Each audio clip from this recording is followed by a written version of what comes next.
got the cornfield calm, Midwest tone, but he's spitting facts like a dog with a bone. Lanky frame, fire-haired, eyes on the case, breaking down the game in the darkest place. Sports scores to murder boards, Hoosier logic cuts like swords. From Friday lights to chalked out lines, this redhead's brain rewrites the lines. Inside the Hoosier mind, where the stories twist and stats unwind. He's a legend in flannel, mic in hand, digging deep where few can stand. From touchdowns to crime scenes raw, he's got the truth in every draw. Yeah, step in if you dare to find what's brewing inside the Hoosier mind. He'll talk Pacers, Colts, or Colts on trial. Hoosier humor with a devilish smile. He's that redhead sleuth with a box of clues. Takes your headline, breaks the news. With every stat and every scream, he's painting portraits in your stream. Don't blink, he'll tie it tight. From game night wins to murder flight. Inside the Hoosier mind, where the facts hit hard and the lines are blind. He's a ginger ninja, smooth and slick, cracking cases play by play quick. From courtrooms to the hardwood floor, he digs for more than just the score. Tune in and don't rewind, you're deep now inside the Hoosier mind.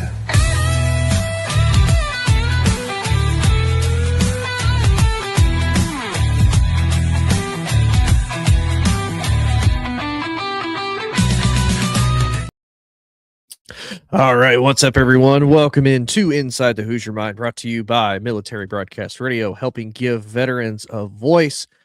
Back from the college football national championship game, we now have the new kings of college football. It is yet once again another Big Ten team, the third different Big Ten team in a row to win a national title, with the Indiana Hoosiers, the Hoosiers, taking the win over the Miami Hurricanes last night.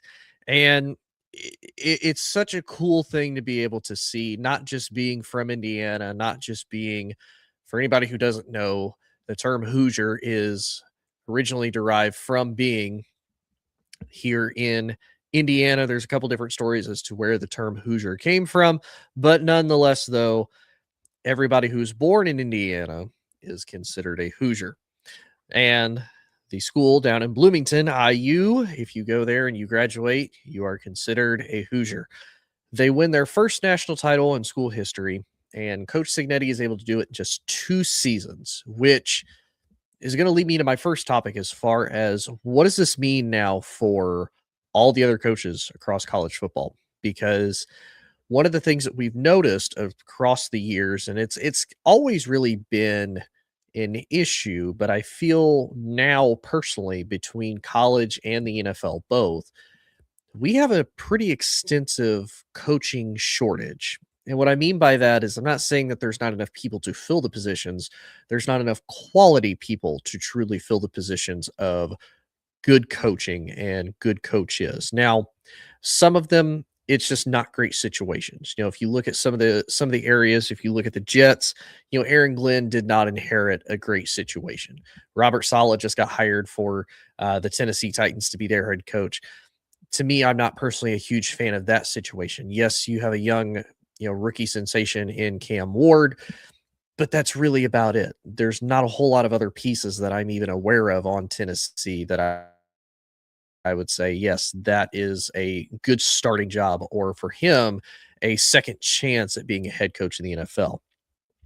So now in college, you have this guy that comes from JMU, and he's successful at JMU, leads them pretty far as going into the bowl games. He was 12 and I think his first season, he was 12-1 with JMU. And then he comes to Indiana. In their first season, he goes 10-2, right? 10-2.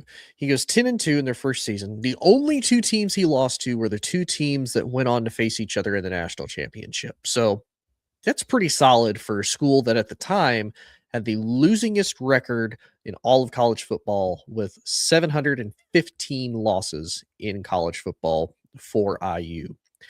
And Cignetti comes in, no pressure as far as there's no crazy expectations. There's no expectation for him to go and win a national title. There's nothing saying, oh, take the baby steps, get 10 wins, go win, go compete for the Big Ten title. Nothing. There's zero pressure on him to do anything crazy other than just win a handful of games and just be consistent. And Cignetti takes that and he takes it one step further, because not only do they go 10-2, losing to Notre Dame, losing to Ohio State, which, it's not exactly the end of the world because that happened, but he does this. And then the following year takes them 16-0 on one of the coolest runs we've seen a team really do since the 2019 LSU Tigers, which I'll get to here in a bit as far as the comparisons that people like to try to make with them.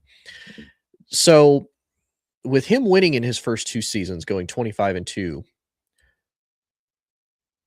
yes, almighty fish, I do like Cheez-Its. What does this do for college football coaches around the country? It puts a lot of pressure on them, and it puts even more pressure on them to succeed than it even did in years past. If you look at a lot of the coaches now, especially coming into some of the more blue blood programs, you look at Steve Sarkisian down there at Texas. There's a lot of high expectations with Texas, even though Texas hasn't truly been the dominant powerhouse that it was back in the early 2000s, 20 years ago. There's still a lot of high expectations down in Texas. Texas loves their football. They have a ton of NIL boosters. They have a ton of money. They have a lot of investments down there in Austin. Same with USC with Lincoln Riley. They get the big coaching name. He has a great quarterback in Caleb Williams. He goes 11-2 with him. And then ever since they've fallen off kind of from there and have kind of tempered to being, 6-6, 7-5, maybe 8-4.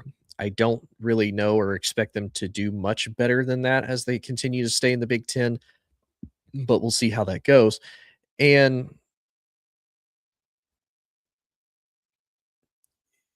anyway, it puts a lot of pressure on coaches, because used to with coaches, you could get a few years to really recruit guys, get guys into your system as far as who's going to work, what's going to do what, who's going to be able to really embrace the system that you have, right? And for coaches now with the transfer portal, everything has to move incredibly, incredibly fast. And it's kind of crazy that that's what we've moved to, is you now have an entire field of the sport that now you can't just recruit your guys, have time to really get your system put in place. You have to basically rebuild an entire roster every single season and hope that it works. And that's the really crazy part, is because for a lot of these guys, they may be able to do that, they may not be able to do that, all honesty. And now with some of these guys, you don't know what your roster is going to look like going into next season. You can recruit a guy out of high school. You say, okay, I've got this 5-star quarterback that's committed to me. He's only committed to me for a year. And then he's like, actually, no, I don't want to be here. The season didn't end the way that I wanted to. I don't like where the program's going.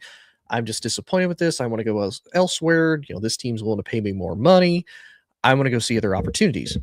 So for these coaches now, the pressure that they have to succeed is so much greater than what it was, honestly, you could even go back as far as, 6-7 years ago, because you had coaches in certain programs that the expectations were high. You kind of look at a program like Oregon, the expectations are high because of how well they've been able to recruit, because of how well they've been able to really develop players and have deep talent up there in Eugene. Oregon was one of those places. You need to become a heavy contender, and you need to become a contender quickly.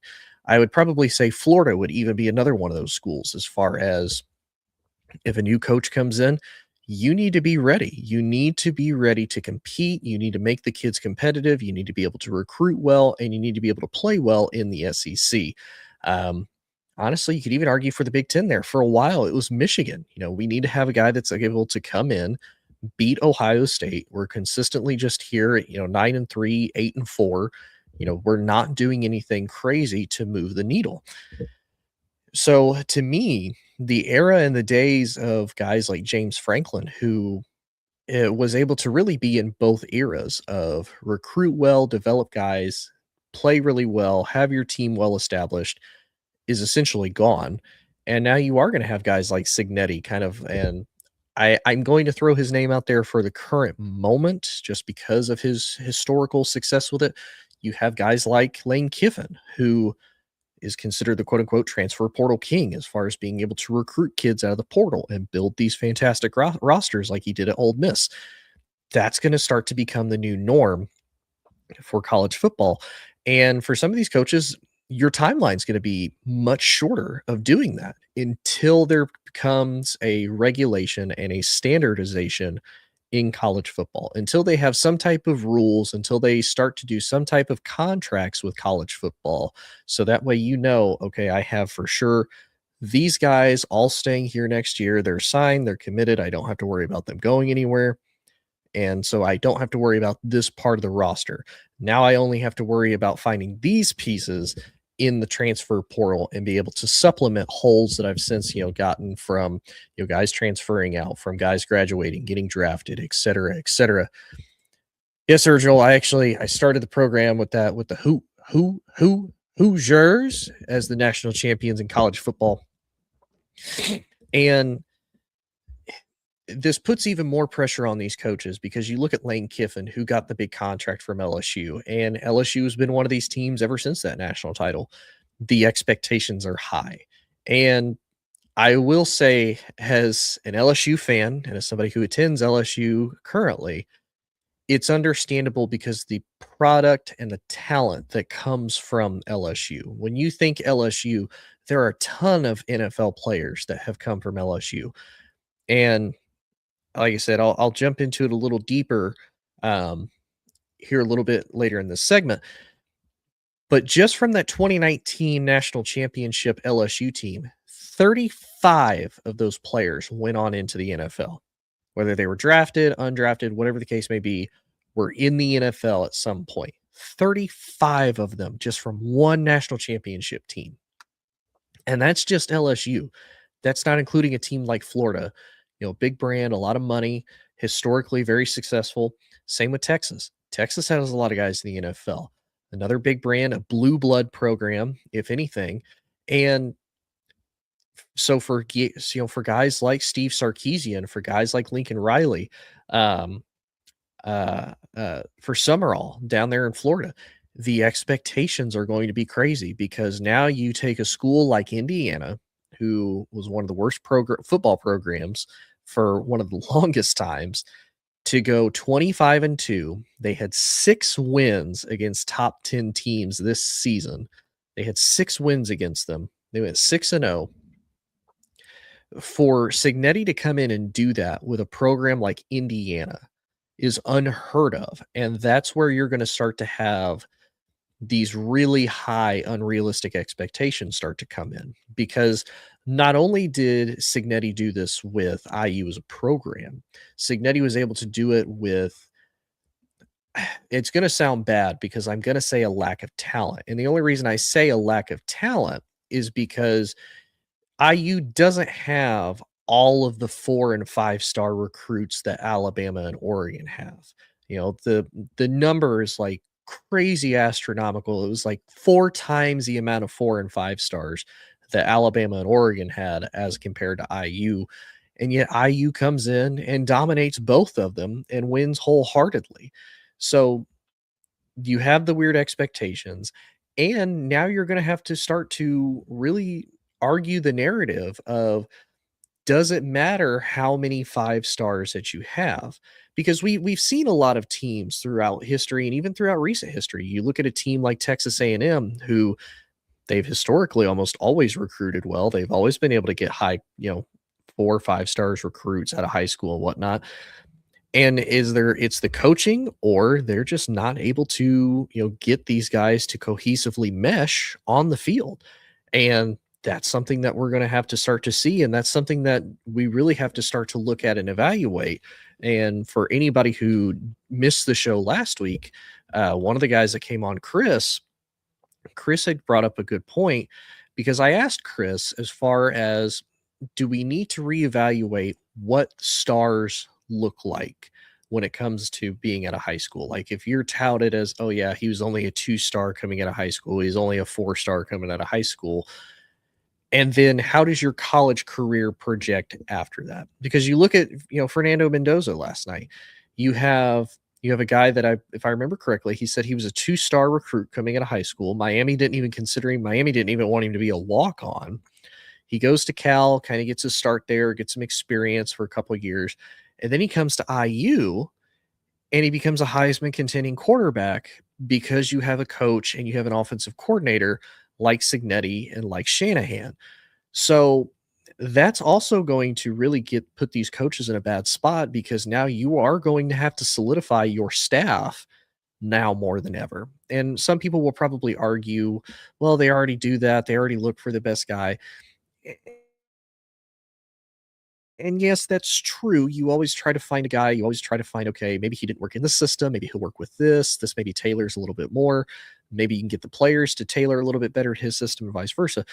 That's always been the case. I'm not saying that coaches are going out here and not trying to get the best product, but it's really going to show from top to bottom where these teams are going to be at and how much they have to truly contend in order to win a potential national championship. So it's one I heard earlier that this is probably going to be the most consequential national championship because of how much it has truly changed the playing field in college football. You know, are the days gone of true dynasty teams? Maybe. It truly depends now to me on who the coaches are, how well they can recruit, and how well they can try to get guys in as far as from the transfer portal, and how well they can build and supplement their rosters, at least until some type of true regulatory and regulation system gets implemented.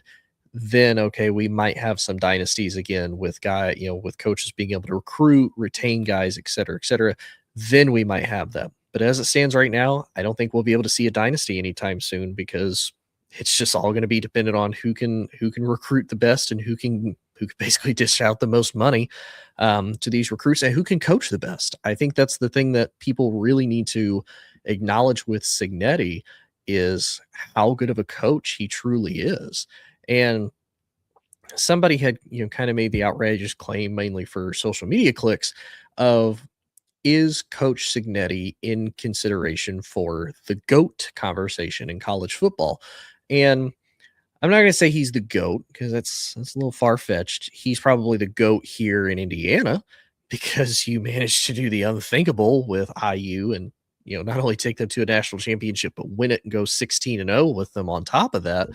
Something that hasn't been done since I think it was like 1894 with Yale. So over 100 years, he'll be considered the GOAT here in Indiana. I don't consider him the GOAT in college football yet. And again, for me, part of it is consistency. Not saying he has to go win national title after national title after national title. Now, if he does that, yeah, absolutely. But I got to see some consistency. I have to see what he looks like because a lot of the guys that he brought in were all guys from JMU. Now he's going to have a whole new team, a whole new class. What does this IU team look like now that a lot of those guys are going to be leaving because they're going to the draft?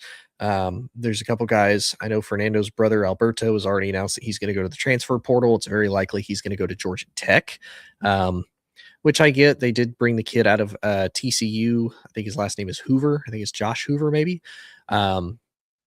They've brought him in and he's supposed to be on the roster. I don't necessarily know if that means they're going to start him just because of that.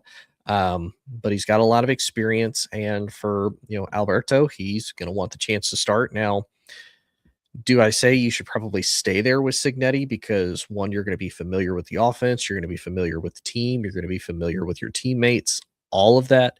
Yes. But if he could potentially make more money, if he can for sure have a more solidified starting chance there at Georgia Tech, by all means. And, no offense to the ACC, because we just had an ACC team in the national championship. The ACC is a little easier to navigate than the Big Ten and with IU is going to be because Eventually, you're going to have to face Oregon. You're going to have to face Michigan. You're going to have to face Ohio State. You're going to have to face Penn State. You're going to face Michigan State. You're going to have to face a lot of really tough teams, and you're going to have to face them on the road as well as you are at home. And the ACC, that's a little bit easier than it is in the Big Ten. So, not completely against it, not completely upset about it, but just something that I saw that I was like, yeah, I don't necessarily know if that might be your the best move for you to do. But sticking with college football, and it's something that has really come to the attention, I would say, with the win of the Hoosiers in the national championship as compared to maybe the last couple of years. So obviously, the Big Ten's championship reign has started with Michigan, last year Ohio State, and this year Indiana.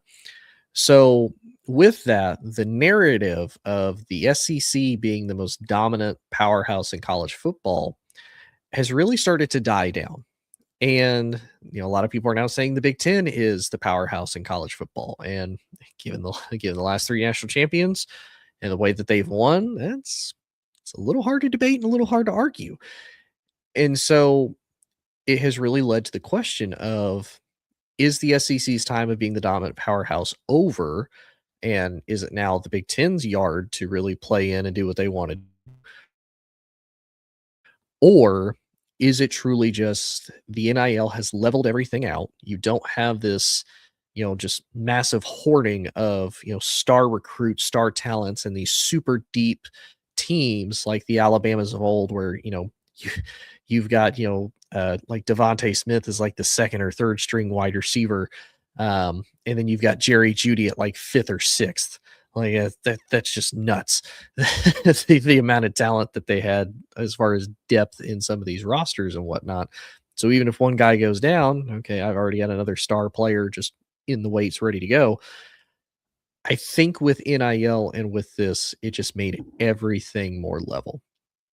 And I know a lot of a lot of SEC coaches, Nick Saban in particular, nothing against Nick Saban, they will probably never be willing to admit that they paid players. And maybe they didn't. If they didn't, I will wholeheartedly apologize. I'll eat my words, whatever the case may be. But I have always had the argument with Alabama of, yes, they've had a lot of success. They send a lot of guys to the NFL. I am not denying that by any stretch of the imagination. Nick Saban's a great coach. Obviously, he knows how to lead a lot of young kids, or at least he used to. Maybe in today's society, maybe not as well received as it was before. Because he has a personal commitment to himself to be the best, to win titles, to do what he needs to do.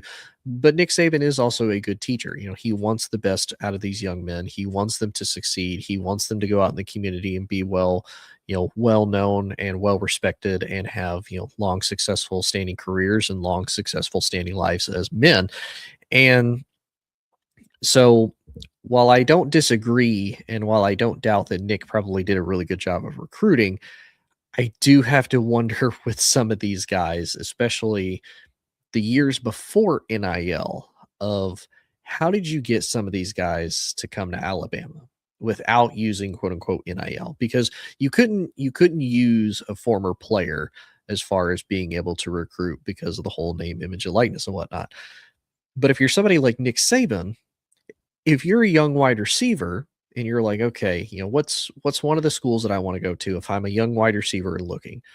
Ohio State produces great wide receivers. LSU produces great wide receivers. Alabama produces great wide receivers. Which of the three do I want to go to?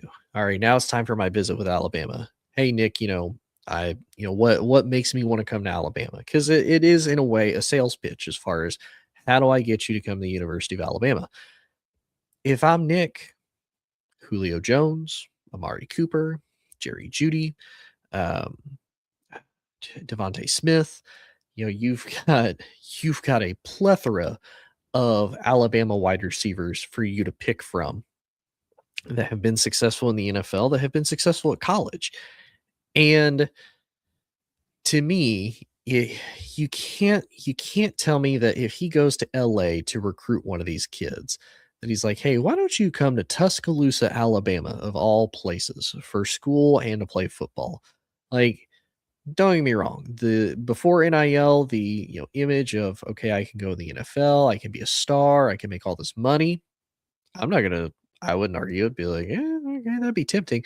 But for some of them, there's so many other options that again, you can still be a star, you can still be the number one guy, et cetera, et cetera. But he managed to convince these kids, like, hey, come here, maybe be lower on the depth chart, sit and learn. Then when you get your chance to start, you're absolutely going to be a star, and then you're going to go be a star in the NFL. Like that is just crazy how he managed to do that for so many players at so many different positions for so long. And to, fully kind of bring all of this around as far as the tangent that I'm on with this, it's hard for me to believe that they didn't pay their players in some form of capacity. I'm not saying you're paying them millions of dollars. I'm not saying that by no stretch of the imagination. But we've had former college players admit, Justin Fields admitted that Ohio State offered him, I think it was a Lamborghini, or a Ferrari to come to Ohio State and play with like a bag of cash of I think it was like $400,000. Okay, yeah, I'll come be your quarterback. I'll leave Georgia for that. Like you can't tell me Nick didn't do the same thing. And the rumor is supposedly a whole lot of SEC coaches used to do that. That's why you had Alabama for so long. That's why you had Georgia for so long. That's why you had LSU for one of those runs in there.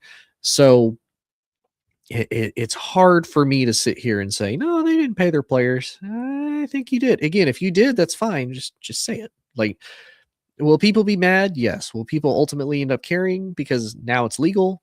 No. But that's just me.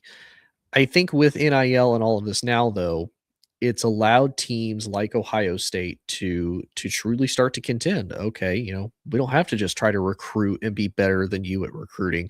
Now we can spend money to get some of these guys to get the experience and whatnot. Same for Michigan, same for basically all of these schools now in college football. So I don't think the Big Ten is necessarily the powerhouse. I do think with the Big Ten, and one of the things that was brought up by Colin Cowherd, which I know people have love-hate relationship on if they like him or not, is the fact that a lot of these Midwestern schools have large alumni bases. They're pretty much everywhere. Um, and he did bring up a good point. If you're somewhere and you go to somewhere like Michigan, and there may not be a lot of the jobs open here in the Midwest because you've had people come before you and graduate, maybe doing the same degree, doing the same thing.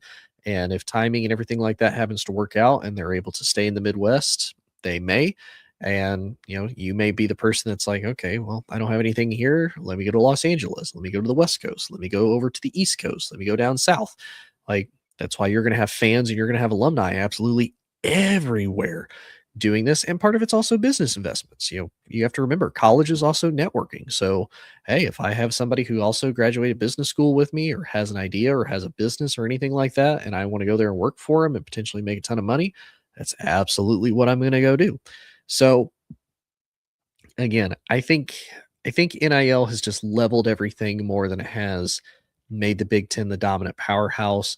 I think for the SEC now, and they're going to tout about the depth of the SEC, and I'm not going to deny that. There's a lot of really solid teams in the SEC. The narrative has to go away, though, that the SEC is the quote unquote only gauntlet that people have to face. And I know people are going to bring up the argument of, oh, well, the Big Ten, you have to face Purdue, you have to face Northwestern, you have to face Rutgers. You know, I know Maryland is kind of a toss up half the time. UCLA was kind of an easy cupcake for some teams, not all of them, for some. This year. So I'm not going to sit here and say that the Big Ten doesn't also have its cupcake teams.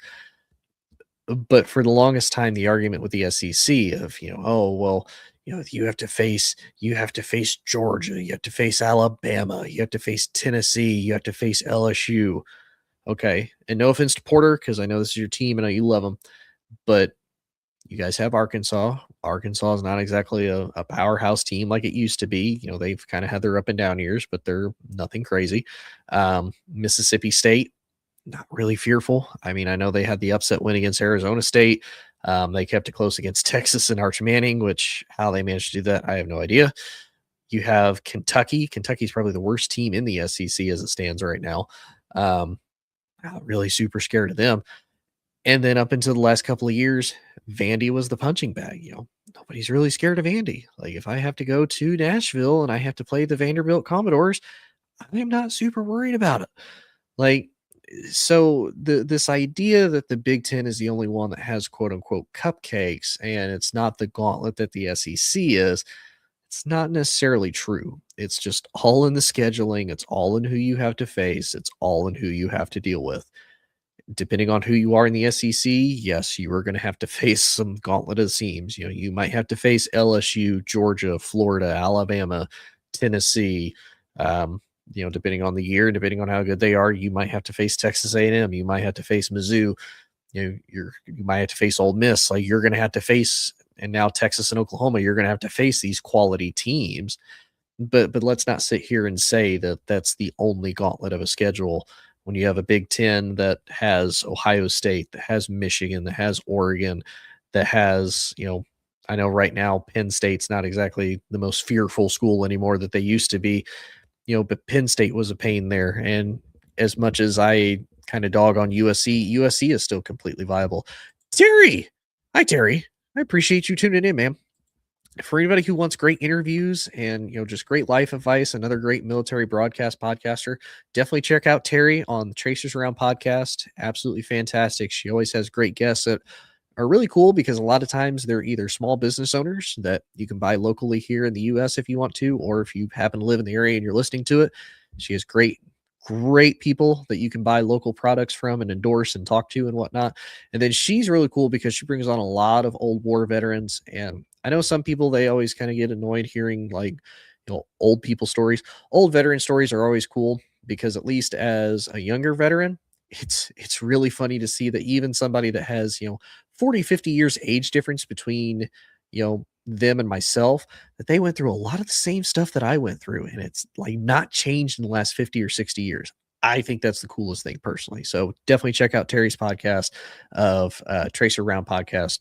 Absolutely fantastic. But nonetheless, though, I think all of these narratives with the SEC, it just means more, that the Big Ten doesn't produce NFL talent, et cetera, et cetera. I think all those narratives are truly going to start to fade away. And I think it's going to start to fade away as you have college football continuing to change. You don't have the dynasties as much anymore. You're not going to have these, you're going to have powerhouse teams. Don't get it twisted. You're still going to have teams that are absolutely dominant and somebody's going to ultimately end up winning it. Like last night, that national championship between Indiana and Miami could have gone either way. And I've almost fully expected Miami to kind of have the Ohio State Cinderella run of, all right, we have the biggest, baddest team left. We have Indiana. We're going to bully them. We're going to do everything that we did against Texas A&M, Ohio State, and Ole Miss, and we are just going to come out and absolutely dominate and win. And had they not done some really just poor managed mistakes, they potentially might have. They absolutely might have been able to do that. But as it stands right now, it just ended up not being the case. They made way too many mistakes. They ultimately ended up hurting them in the long run. And Indiana continued to show that they're very well disciplined, that Coach Cignetti has a very well-ran team. And a lot of people have said it's machine-like, and it kind of was. Now, don't get it twisted. They had some tough times, and they really had to put their head down, and they really had to push hard.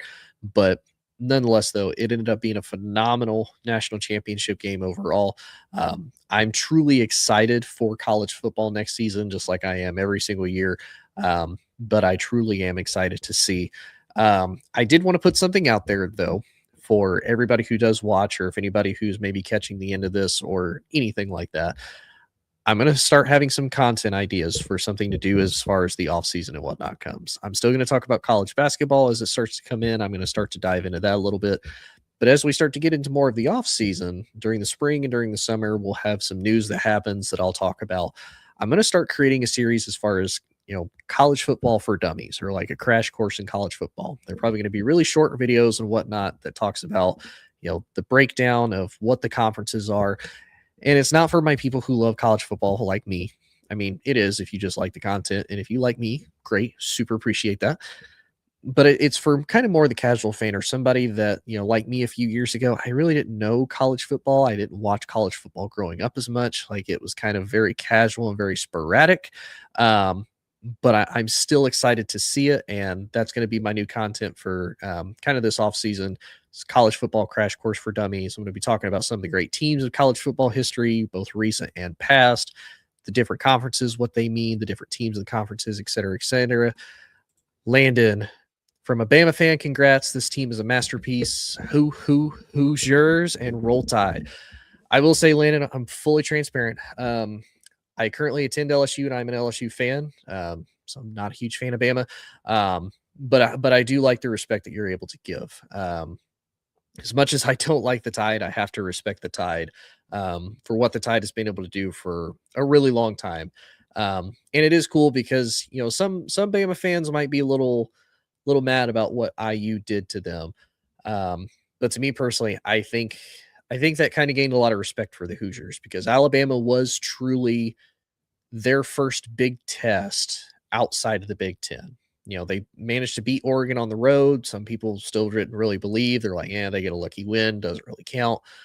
They're able to beat Ohio State in the Big Ten. Well, the Big Ten championship, a lot of people, it's an extra game, doesn't really count. It's not going to hurt either one of them. They're still both going to go to the playoffs. But for Alabama to come in, they beat Alabama in the Rose Bowl, and they beat them the way that they did. I think that silenced a lot of the haters and a lot of the doubters against IU. So a lot of respect to you for being a Bama fan, for not only acknowledging that, but for, cheering them on and, appreciating it. I did make, because you're the Crimson Tide and Indiana's colors are technically crimson and cream. Does that mean, at least for this year, Indiana is technically the new Crimson Tide? Just gotta ask. But I appreciate everybody tuning in. Like I said, hopefully this offseason I'm gonna have more content for you guys as far as the history of whatnot. And Hoosiers have the torch now. Time for the Adidas brand to gain more traction in football. It will be interesting because Tennessee has their brand with Adidas.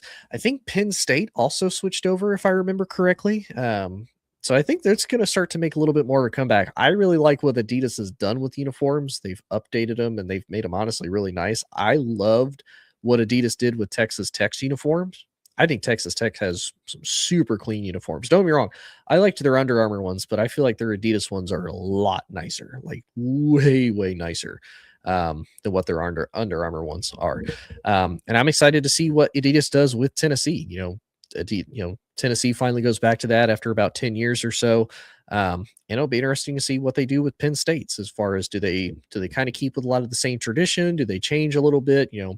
What do they do? But I'm excited to see it. And appreciate everybody tuning in and commenting. Believe me, this is an absolute blast for me. I love just talking sports. I love just hanging out with people and talking sports, especially college football. It's one of my favorite things to talk about. If you do want to reach out to me, if you ever just want to talk, chit chat, hang out, whatever the case may be, all of my social media links are down here at the bottom. You can pretty much find me everywhere inside the Hoosier Mind. X is the only one that is kind of weird, but I really don't use X. Full transparency with you. I'm part of the generation that grew up with it, but I never used it because I could just never get around sending a tweet. I just always thought that was weird.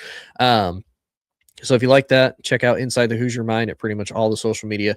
If you want to check out more great military veterans and other military podcasters, please check out MB Radio and mbradio.us up here.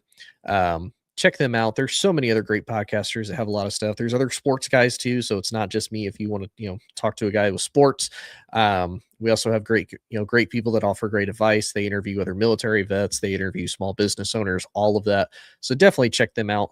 They're absolutely fantastic. Appreciate everybody tuning in. Like I said, I will be posting more content, probably shorter videos on some of the off season. I'll still be breaking news and whatnot. I'll still have more guests that come on and whatnot, but I appreciate everybody tuning in. Hope everybody has a wonderful week. It stinks that college football is over for the season, but it's also exciting because we get another new season at the end of August, and it'll be fun. I hope to see everybody there. But until then, everybody have a great time, and we will see y'all later. Life is like a duck. Tough times don't last, but tough people do. Here at Military Broadcast Radio, we're teaming up with our friends at Die Tired, the veteran-friendly music band spreading strength, resilience, and mental health awareness one shirt at a time. And check this out. Their brand new shirts feature broadcast beaker right on the breast pocket. A reminder that you can weather the storm, and you're never alone. Shirts are only $25, and proceeds support giving veterans a voice. MBR's mission to teach veterans how to podcast and videocast. Because when our vets are talking, they're not overthinking. They're not second-guessing. Together, we stop the 22 stigma. Grab your shirt today at mbradio.us and hit the shop. Or go directly to toramerch.printavo.com/merch/dietiredband. That's toramerch.printavo.com/merch/dietiredband. Suit up, stand strong. Remember, we're unduckable together. You're built tougher than the storm.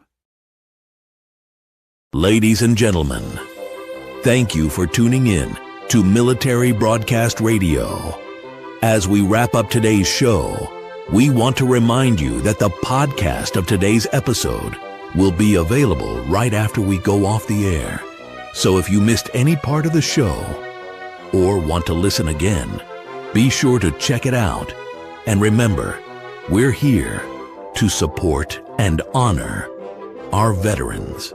Your stories and experiences matter, and we are committed to giving you a platform to share them. That's right. We're here to give our veterans a voice. So don't forget to catch the podcast and stay connected with us. Giving our veterans a voice.